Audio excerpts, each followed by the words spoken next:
में एक अकाल पड़ गया। एलीमेलेक, नाओमी और उनके पुत्र भोजन की खोज में मोआब को गए। एलीमेलेक मर गया।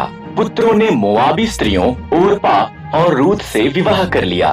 तब पुत्र भी मर गए। तीनों स्त्रियों के पास पति नहीं थे।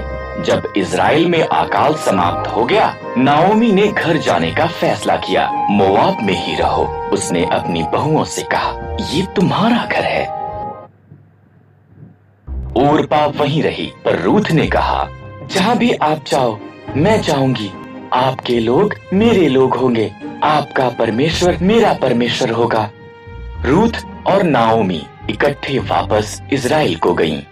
ये इज़राइल में फसल के कटने का समय था। नाओमी ने रूथ से कहा कि वो जाकर खेत में काटने वालों के पीछे फसल को बीन ले। खेत एलीमेलेक के संबंधी बोअज का था। बोअज रूथ के पास आया।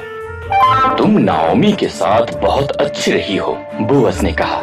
घर छोड़ना मुश्किल रहा होगा, परमेश्वर तुम्हें आशीष दे। उसने रूथ को भोजन दिया और अपने जवानों को उसकी देखरेख करने को कहा। रूथ ने नाओमी को बताया कि क्या हुआ था। नाओमी मुस्कुराई।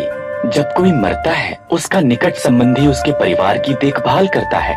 वो व्यक्ति उनका निकटतम छुटकारा देने वाला संबंधी है।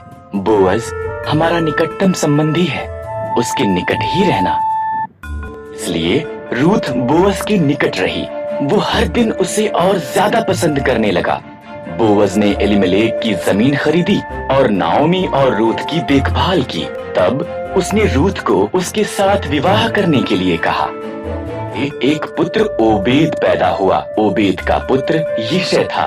यिशै का पुत्र दाऊद था और दाऊद इज़राइल का महान राजा बन गया। इसलिए परमेश्वर ने रूथ को आशीष दी, ठीक जैसा कि बोअज ने प्रार्थना की थी।